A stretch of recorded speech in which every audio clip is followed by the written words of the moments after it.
Bhagavate Vasudevaya. Om Namo Bhagavate Vasudevaya. Om Namo Bhagavate Vasudevaya. Payuryamasya nirmatras. Payuryamasya mitrasya.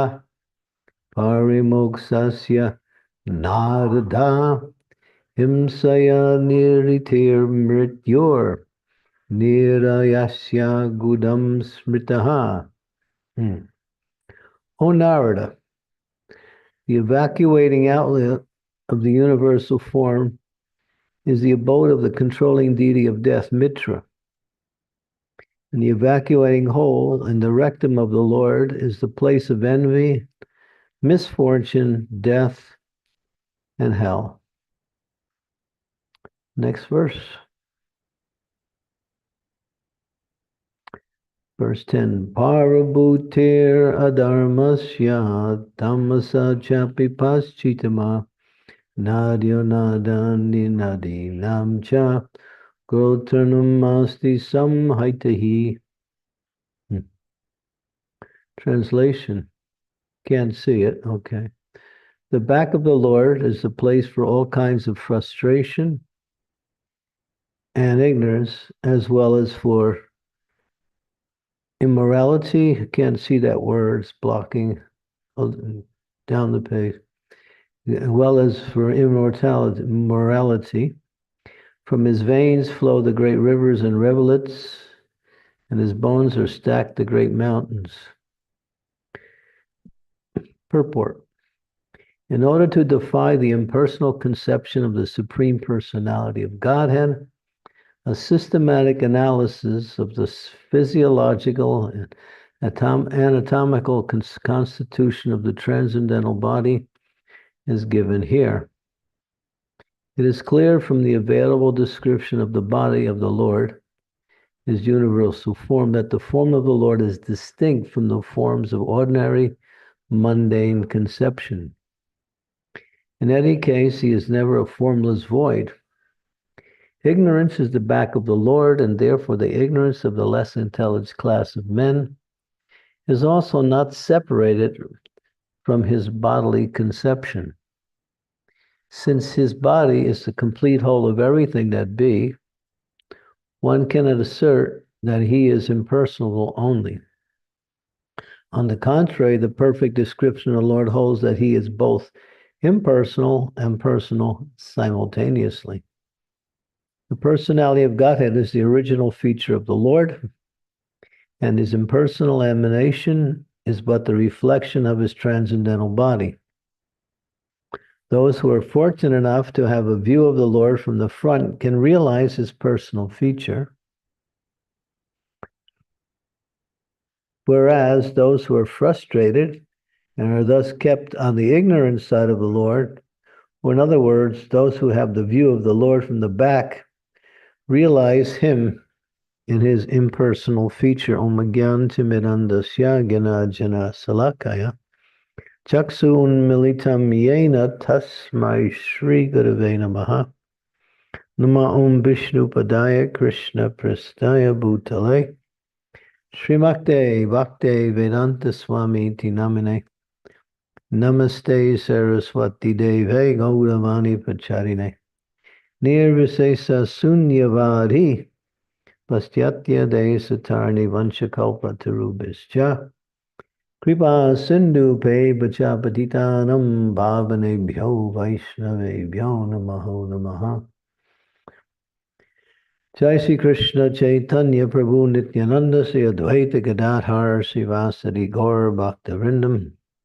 Hare Krishna Krishna Krishna Hare Hare.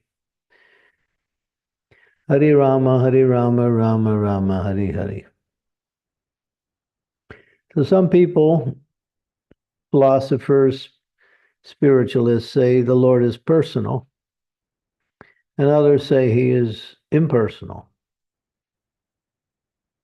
Both are right, but both are incomplete. He is both personal and impersonal.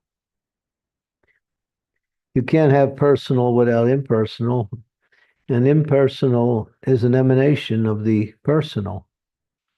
Personal is the initial stage or the natural stage of the Supreme Lord. He's a person. But he has energies and he works through his energies. And in one sense, his energies are non-different than him, so therefore he's also impersonal. So, but a devotee is not so much interested in the impersonal aspect because there's no relationship there. You can't have a relationship with an energy. You have to have a relationship with a person. And bhakti is all about our relationship with the Lord, who emanates energies, but he is the source of those same energies he emanates. Therefore, the devotees are only interested in the transcendental, beautiful manifestation of Krishna in his transcendental form as in the Vrindavan mood, playing on the flute and bedecked with peacock feather, gunjamala, and so many beautiful clothing ornamentations, and standing alongside his internal energy manifested as Srimati Radharani, the internal spiritual energy of the Lord. So this feature of the Lord is the highest and the most desirable for those who practice bhakti. We're not interested in the impersonal nature of the Lord, but it's there. Because you can't have personal without impersonal, vice versa. We mentioned that, but one begets the other, and the other one works under the control of the initial one. So his energies are always working. But there's a class of people who like to worship the energy and think that the energy and the source of energy is also the same as the energy. You can't say the sun and the sunshine is exactly the same, although in one sense they are. But in the absolute sense, the sun is the source of the sunshine, or the energy of the sun.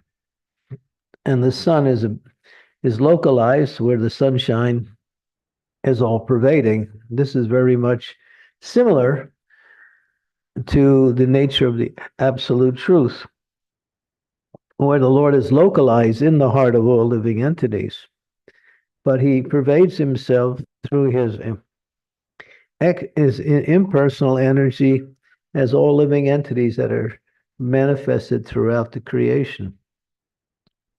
And of course, his ultimate principle of the Supreme Personality of Godhead, so everything is personal. Even the impersonal cannot be understood unless it is understood in relationship to the personal. So devotees, it says here, the personal form, when one approaches Krishna from his front side, they realize that. When they approach from the back side, they get the impersonal aspect, or the side that's thus kept in the ignorant side of the Lord. Sometimes we say Maya, which is the energy of the Lord, material energy.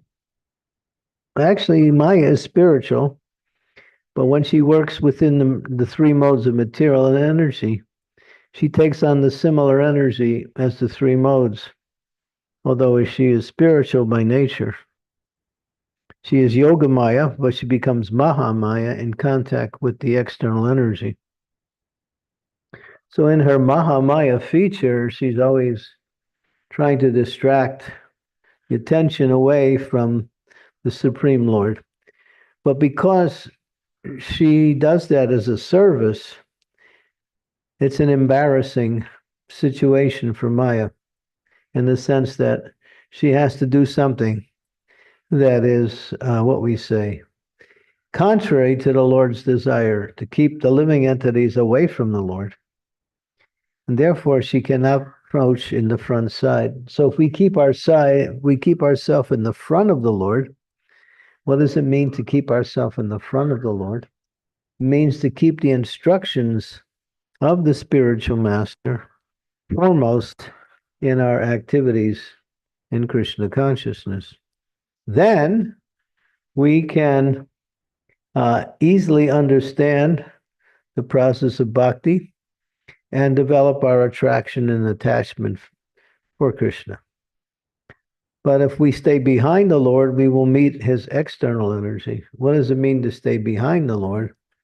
That means to ignore the Lord's instructions or adjust the instructions to suit our own desires for material happiness, which is not possible. But still, the living entities, that's what it means to be in the material world, to try to do the impossible. You can't find peace, longevity, and happiness in this world, but everyone is trying for these things. So therefore, the foolish materialists are just causing themselves and others around them distress by trying to reinterpret or do things according to their own ideas. So one should worship the Lord in his personal feature, which is non-different than him. So, and he manifests that personal feature in a varieties of forms. Ramadi Murti Shukalani and Amena Tishtana Navatar Akaro Bhuvaneshu Kinchu. Krishna Swayam Samabhavat Paraman Pamanyo Govindamadi Purusham Tamaham Bhajami.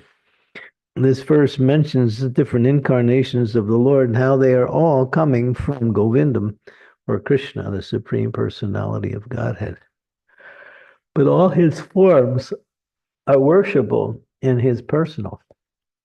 His impersonal forms, or his names that relegate themselves to the material energy, such as Parameshwara, Yogeshwara, Param Brahma, Brahman, God.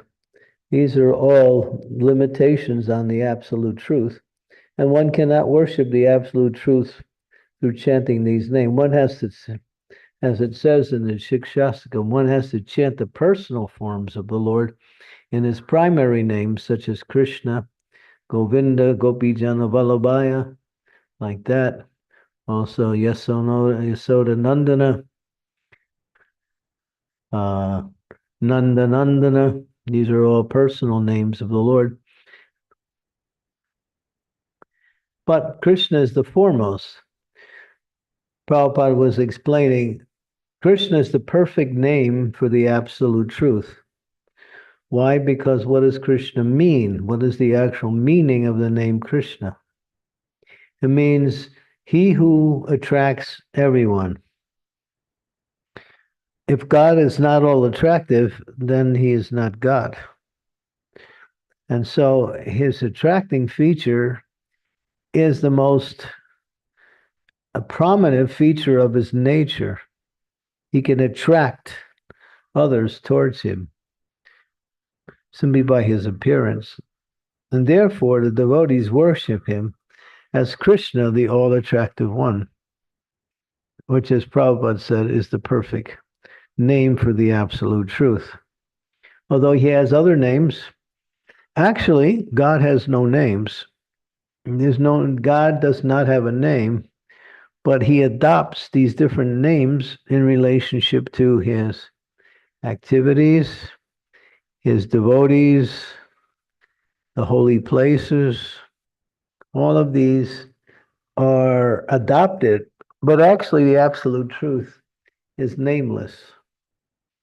Not that he has a known name, but he has all of his names are given to him by his qualities. And one of his most outstanding quality is that he's all attractive. Anyone who comes in contact with Krishna, who is non-envious at least, or at least not fully envious, can appreciate the transcendental form of the Lord. And therefore, they become attracted. And if they become attracted, they want to do something or they want to serve the Lord. And then that service propels them closer and closer in devotional service. So here in this verse, keep Krishna in the front and Maya will stay in the back. If you put Maya in the front, then Krishna stays in the back. Same Krishna, same Maya, but very, very direct and very clear, like that. So everything centers around personality. Why? Because we are also persons.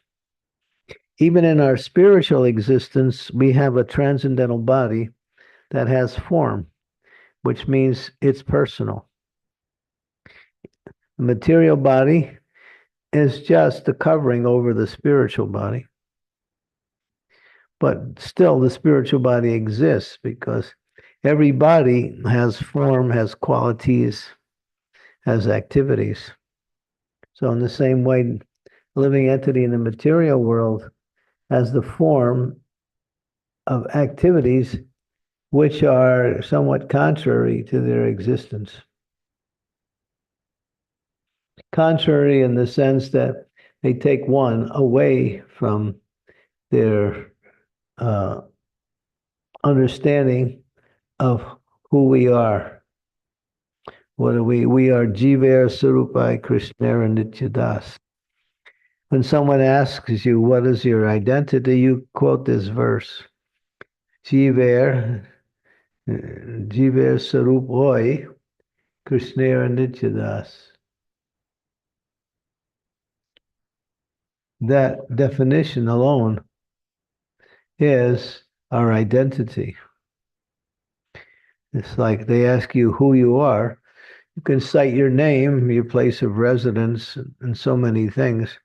But you're giving all of the identity of the particular body you inhabit. But who are you? You're that force within the body that gives life to the body. And therefore, your identity is different. Your identity is spiritual. But it can manifest in the material world. Okay, so we'll stop there and see if there's any questions or comments.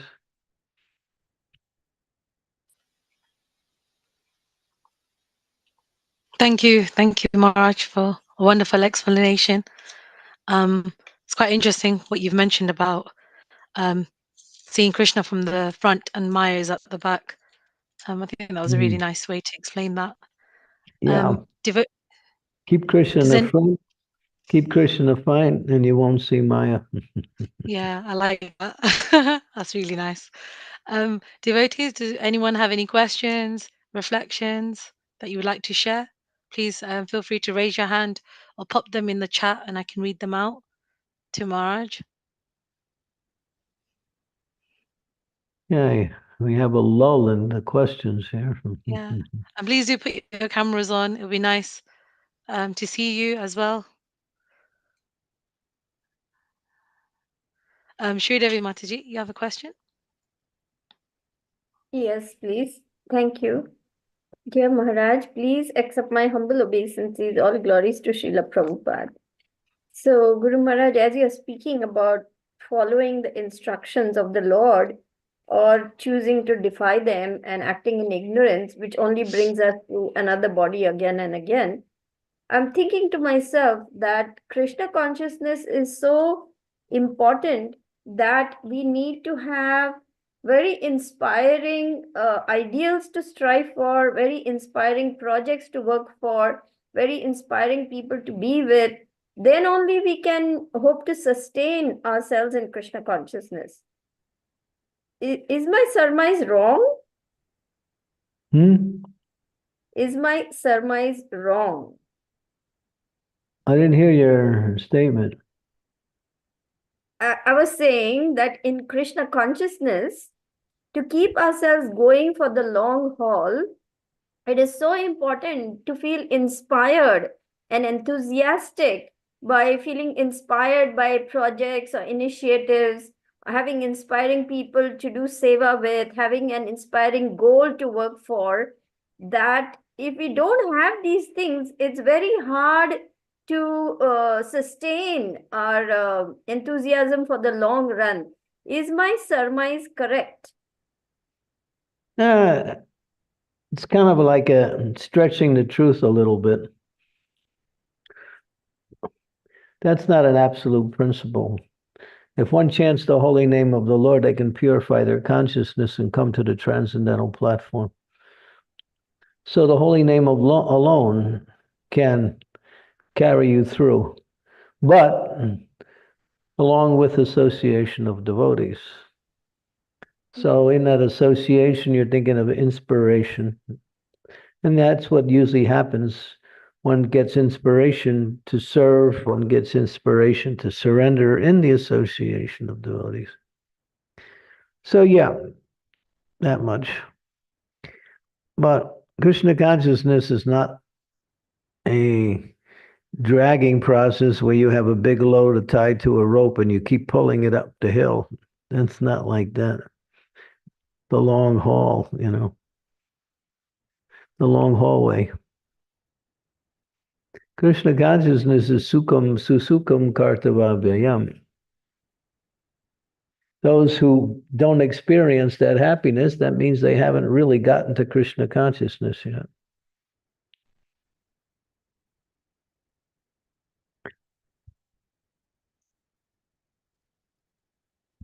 Thank you, Shri Mataji. That was a lovely question. Thank you. Thank you, Maharaj. Anyone else have any questions, devotees, or comments that you'd like to share? Maharaj, I was at a class yesterday, and the speaker asked the audience, what is the role of the body? And everybody was saying the role of the body is to go work, is to keep you going in your service. But it's quite interesting. The speaker then said the role of the body is actually just to die. Mm-hmm, That's the ultimate role of the body, is just to die. So I found that quite profound. But you mentioned in the class today, obviously we have our spiritual identity. So does that mean that the role of the body in this life is obviously to die, but in the spirit, obviously in the spiritual life, the role of the body is spiritual? How can one? Well, I'll just quote Prabhupada. Yeah. He said to have a material body is a bad bargain. Okay. But then he went on to say, but to use this body in the service of the Lord, then it has value. Right. Okay? So the role of the body is to be used in the service of the Lord. You have your intelligence, you have your mind, you have your facilities, you have your abilities. Use them all for the service of the Lord, and the body becomes spiritualized also. Sure. Thank you for the clarification. It's not just dying. Okay. Yeah, because I was a bit shocked. Yeah. It's dying every minute. Yeah. Every tick on the clock, you're getting closer to death. That's a fact. But you don't die anyway. Yeah. I think your speaker was saying that you live, but the body dies. Yeah. You don't. No, that's it. Yeah. We don't die. Yeah, definitely. Yeah. Yeah. You think you're dying, then you don't understand who you are, nor you understand what is your relationship with anything. Thank you. So, yeah, Prabhupada said, best use of a bad bargain is use it in devotional service. It's a bad bargain to have a body, that's for sure. You didn't ask for it, you got it. Yeah. And then you think it's me, that's the bigger problem. Definitely. But you're in it, and so now what are you going to do with it? You can't kill it, get rid of it, and you can't not use it, you have to use it. So you might as well use it for what it's intended to. to bring the soul back to the spiritual consciousness through using the body to serve the Lord. That's all. Thank you. Thank you for that. Yeah.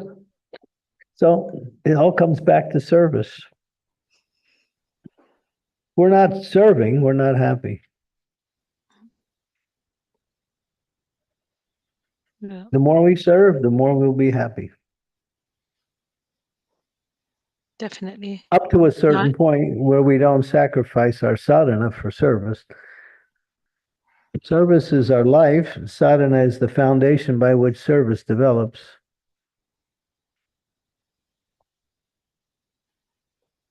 thank you. Hmm. Prabhu, I think is it Somesh Prabhu? You have a question? Hare Krishna Maharaj. Danvat Pranam. Please accept my humble obeisances. All glories to Prabhupada and Guru Maharaj. Maharaj, like the statement that the back of the Lord is place for all kinds of frustration and ignorance.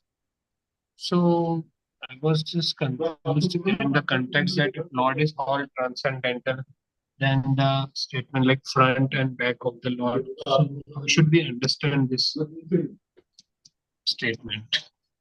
Yeah, and it refers to the universal form, the imaginary form of the Lord. Nothing about the Lord is ignorant. It's just referring to the universal form, that's all. In the universal form, everything is there. Everything material is in the universal form. The universal form is an imagination. And for the non-devotee materialist to be able to perceive the Lord in some kind of form. That's all. But the transcendental body of the Lord is always full of Satchidananda. It's not, there's no ignorance in the body of the Lord. It's referring to the universal form.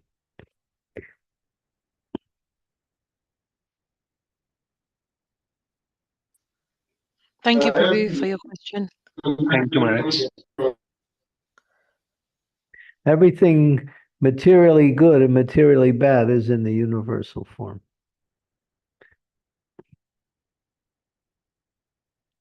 But not in Krishna's form. Everything in Krishna's form is transcendental and always good. Mm-hmm.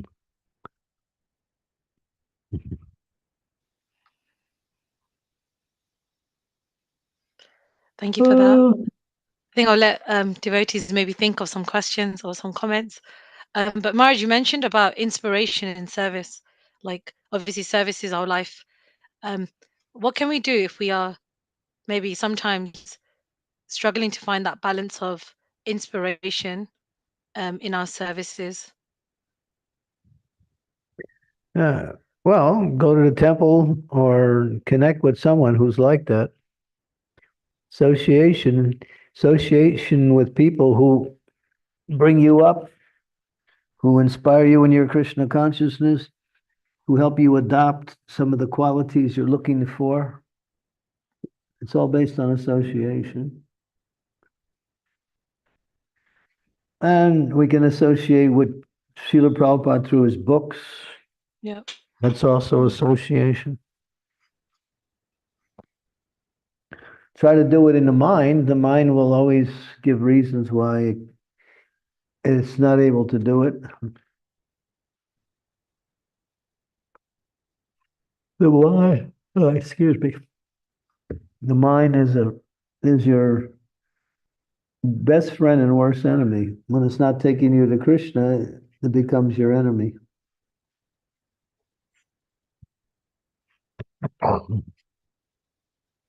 Because it takes you away from Krishna. Anything that takes you away from Krishna means enemy or undesirable.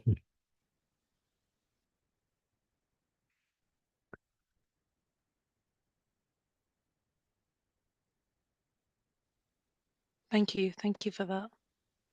Mm-hmm. Are there any other questions from anyone? Hey, Rad- Radhavi Nodini, she made it. Haribo. Jai Hare ho. Krishna. Hare Where are Krishna. you? You did it. You're like Krishna. You don't know when he's going to appear or where he's going to appear, but he just appears sometimes, and I'm so sorry. everyone gets happy. So when you appear, we all get happy, but we don't know when you're going to appear again. So I'm so sorry. This is a good reminder from you that I should appear more often. yes. You give life to our discussion. Oh, you're so kind. I'm just trying to understand things. Okay. So you mentioned that sadhana and a service should go together because the sadhana is the life of service. And I've heard something which really confused me, and I still didn't understand in this regard. It was I read something from one of the Mataji disciples of Srila Prabhupada, and it was at the time when they a little bit neglected their health, and probably that was the cause that Srila Prabhupada made a note for them that first comes health, then sadhana, then service, and there was the fourth of reading. And I was really confused because I thought that reading is part of sadhana, It is. and how to understand this. Reading is both it's part of service and sadhana, because the instruction from the spiritual master is that we should read every day regularly. So that becomes service also. If we don't read, we're not in following the instructions of the spiritual master. Mm-hmm. And how is it then that it was on the fourth place of the list? Why did Prabhupada make it listed for fourth? He Yes, said health, sadhana, service, and reading, right? In that order. yes. I have to see the context, because Mm-hmm. reading comes into sadhana and service categories. Oh. Why is it a distinct category? That's the question. Mhm. Unfortunately, I lost the source because of some technical issues, but I will try to search it again. Yeah. Yeah, but Prabhupada spoke about the importance of reading a lot. And, Achyuta, you can turn to Chaitanya Charitamrita. Yep. Madhya Lila chapter 25, verse 278.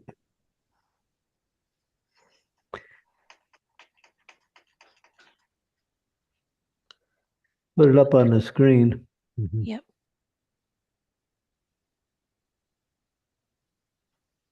Okay. This verse really kind of illustrates the importance of reading. So yeah, somebody read translation. Rather be Vinodini, you can read. Man becomes strong and stout by eating sufficient grains, but the devotee who simply eats ordinary grains but does not taste the transcendental pastimes of Lord Chaitanya Mahaprabhu and Krishna gradually becomes weak and falls down from the transcendental position. However, if one drinks but a drop of the nectar of Krishna's pastimes, his body and mind begin to bloom and he begins to laugh, sing, and dance. Yeah, the Wow. purport is nice. Mhm. Read the purport also. All the devotees connected with the Krishna consciousness movement must read all the books that have been translated, the Chaitanya Charitamrita, Srimad Bhagavatam, Bhagavad Gita, and others. Otherwise, after some time, they will simply eat, sleep, and fall down from their position. Thus, they will miss the opportunity to attain an eternal, blissful life of transcendental pleasure. But the importance of reading, and of course, these books, Bhagavatam, CC, Bhagavad Gita, and of course, we can add Nectar Devotion. These 4 books are fundamental to our both happiness and our advancement in transcendental knowledge. So I think Prabhupada was talking specifically to those people. That was a letter, right? It was a note hung in the kitchen. It was for some Matajis who probably didn't take. Yeah. As I remember, I wouldn't take that as an absolute principle. That was time, place, and circumstances meant for those persons. Yeah. Thank you so much for clarifying. Yeah, because we hear so much contrary to that from the scriptures. For instance, this translation and purport. Yes, I also try to be conscious about it, because somehow I feel that always it's reading which is neglected the most in our spiritual practice. And it's interesting because I have the nature that I really enjoy reading generally, but still I don't get to it as much as I should. So I just always try to remind myself and just cut off all these information which my mind can take as an excuse. Thank you so much for clarifying. Well, you read a lot, right? Sorry? You read a lot, right? No, unfortunately not. You used well, there are periods of time when I do it more, but somehow I became more the active type. But I really would like to read more, because I think it's very nurturing for me and very needed. So really, when I'm reading a lot, then, or listening to classes a lot, then it's so much easier not to be bothered with all these daily problems, and they seem so insignificant. Sharpens the intelligence also. Yeah. Yeah, and I mean also it's giving the focus, because it's so easy to focus on material things and what should be different. So yeah. Good. All right. Thank you. Appreciate that. Thank you so much. Hare Krishna. See you tomorrow. Yes, I will come. Thank you, Radha Vinodi Mataji. It was nice seeing you too. Sridevi Mataji. Just speaking of what Radha Vinodini said, Maharaj, I too was an avid reader in school, college, even in my medical school, reading all the time. But I don't know why, after coming to Krishna consciousness, I know I should read. And I do read because I have to give class. But that's the only time I read. It's not like I want to read, I like to read. I just do it because I have to. And well, it works in this way. You stop sharing, Achyuta. Yeah, get back to the gallery. Yeah, it works in this way. When you don't read for a while, you lose your taste for reading. If you keep reading, after a while, the taste will come back, and then you'll want to continue to read. It works like that. That's the nature of anything transcendental. When you stop doing it, you forget the benefit, and you even lose interest in it. But when you start doing it again, that interest starts to build, and at one point, your taste comes back, and you want to do it more and more. That's the nature of anything spiritual. So when we break from the reading pattern, it's hard to get back in again. But if you stay in it, it becomes nice and easy.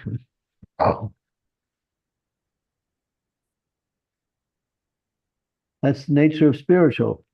You neglect it, you forget, you can't understand its benefit. When you give it attention, it develops and it becomes a source of happiness and knowledge. Because specifically with reading, these words are not material, they're transcendental. And therefore, their knowledge is unlimited. They're not limited to a certain idea.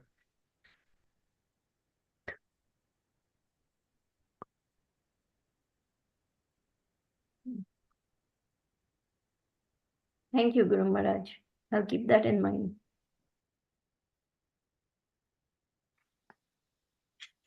Thank you, Shidori Mataji. Are there any other questions from devotees on the call?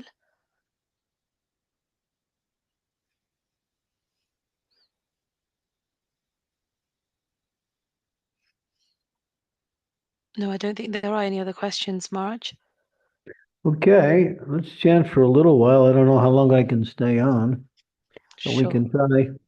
I'll probably be going to chant a little fast because it will help me stay focused. Okay, so we can do a little japa, which is always the best way to end the program. Thank you, devotees, and we'll see you in the holy name. Thank you, Maharaj. I will share. I've got the slides. I'll share that. Ekta kindly sent them to me, so I'll put them on the screen. But thank you, everyone, for joining today's class. Hopefully, we'll see you tomorrow. And thank you so much for joining. Just share the slides. Okay, Jai Sri Krishna. Do the slideshow. Okay, Jai Sri Krishna Chaitanya Prabhu Nityananda. Sri Advaita Gadadhar Sivasari Gaur Bhakta Vrindam. Hare Krishna, Krishna Krishna, Hare Hare. Hare Rama, Rama Rama, Hare Hare. Hare Krishna, Krishna Krishna, Hare Hare. Hare Rama, Rama Rama, Hare Hare. Hare Krishna, Krishna Krishna, Hare Hare. Hare Rama, Rama Rama, Hare Hare. Hare Krishna, Krishna Krishna, Hare Hare. Hare Rama, Rama, Hare Hare Krishna, Krishna Hare Hare. Hare Rama, Hare Krishna, Krishna Krishna, Hare Hare. Hare Rama, Hare Hare. Hare Krishna, Krishna